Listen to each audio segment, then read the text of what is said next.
All right there, everyone. Judge Brett Kavanaugh speaks on behalf of all conservatives. That's what we'll be talking about on today's video. Before we do, I just wanted to remind you that you can get my latest book, The New Nationalism: How the Populist Right is Defeating Globalism and Awakening a New Political Order. Free, absolutely free for a limited time. It's an ebook download on the link below. If you want a nice balance of the theoretical and evidential basis for the new nationalism that's rising all around us, this is the book for you.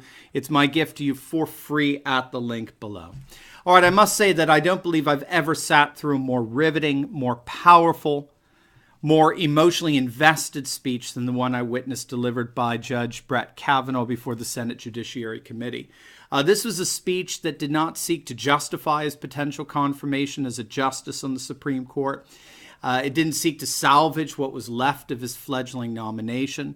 This was a speech that sought nothing short of defending his sacred honor as a man, as a husband, a father, and as a judge against the baseless, totally baseless allegations of sexual assault made against him by Dr. Christine Ford, which she said happened when they were back in high school. Now, the morning of the hearings had supposedly not gone so well for the Republicans. Christine Ford turned out to be a very compelling witness with a heartfelt and deeply tragic testimony. She was so convincing that Chris Wallace of Fox News said her testimony was a disaster for the Republicans, as it always seems to be, and for the Kavanaugh nomination. And so when Kavanaugh entered into the Senate chambers to make his statement, things looked rather bleak, to put it mildly.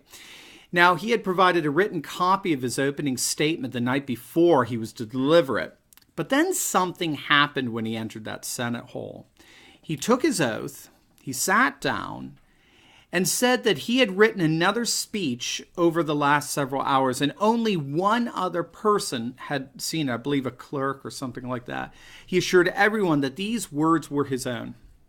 And it wasn't long after he began speaking that it appeared to tens of millions of people across the nation that these words he wrote a mere hours before were genuinely inspired. Rich Lowry of National Review said it best. Kavanaugh's 45-minute opening statement was tremendous. It was a rhetorical tour de force. It was incredibly personal. It was heartwarming. It was detailed, persuasive, and it was moving. He expressed absolutely no anger or malice towards Dr. Ford.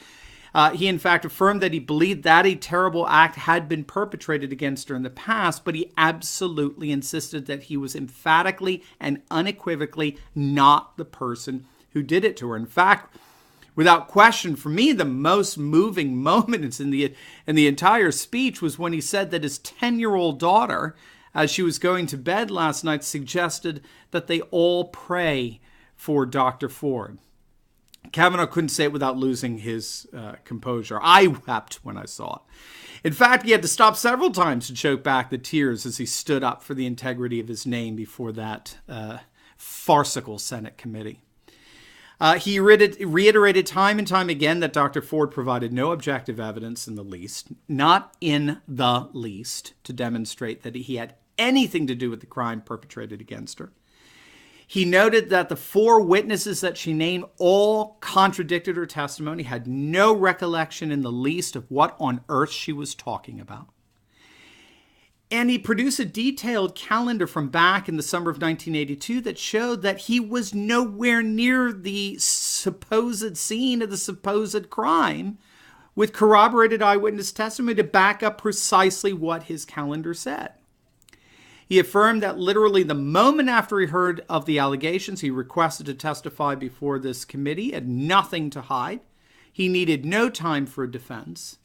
He was willing immediately to offer any and all answers to any questions the committee had regarding such accusations. But it was not to be, because as he put it, this committee was not in the least, the Democrats in this committee were not in the least interested in truth.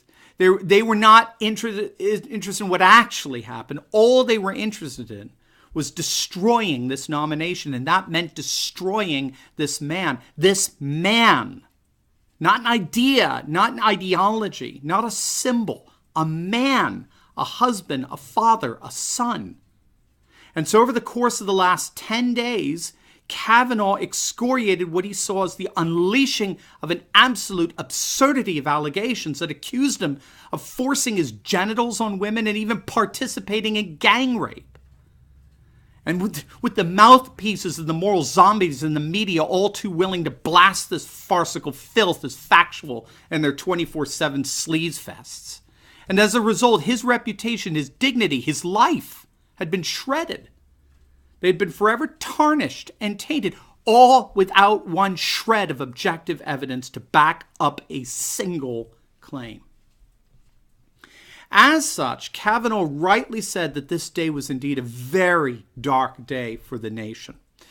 If allowed to get away with this, the Democratic Party will have effectively thrown our nation into a moral abyss within which mere rumor, innuendo, accusation, and slander will de facto replace the rule of law.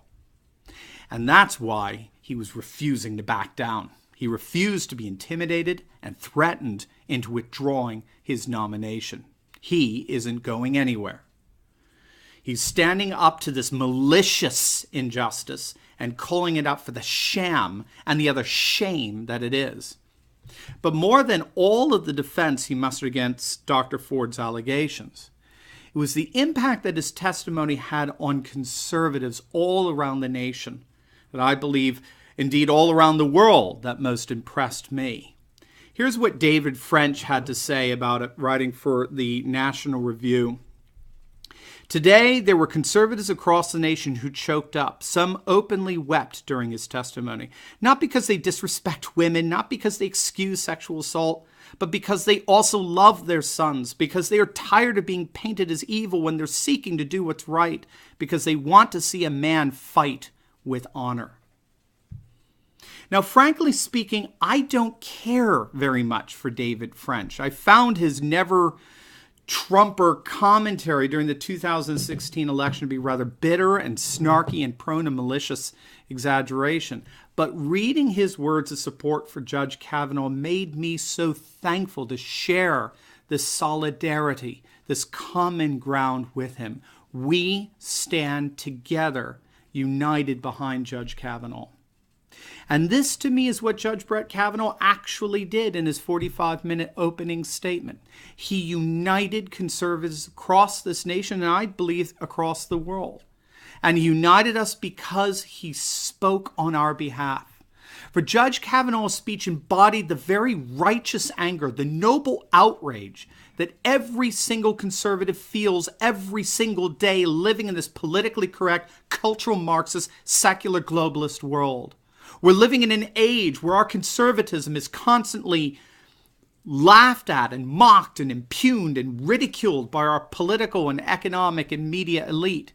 We can't go to bed at night without some Colbert or Kimmel caricaturing and taunting and sneering and jeering us and desecrating our most dearly held and sacred beliefs. We can't express our beliefs out in the open without being defamed as racists and bigots and homophobes, without having the future, the actual future of employment put at risk. We can't understand why those of us who love and honor and cherish traditional marriage are branded as hate mongers and bigots. We have to listen every single day to supposedly educated people telling us about how misogynist and backward thinking we are. We simply can't make any sense of how and why the elite media are so inclined to treat any and all conservatives and conservative ideas that we care about, that we long for, that we hope in with disdain and dismissal, only to then turn around and receive liberals and their proposals, no matter how utterly and completely absurd, as thoroughly rational and worthy of consideration. We conservatives all know that if the slanderous and outrageous antics perpetuated by Democrats were done by Republicans against a Democratic nominee, there would not be a single, not one mainstream media outlet that would even give them remotely the time of day. And so Brett Kavanaugh spoke on behalf of us all.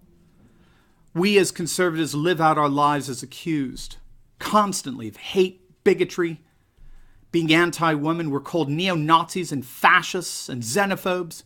To be a conservative in this secular globalist age is to live our life constantly accused.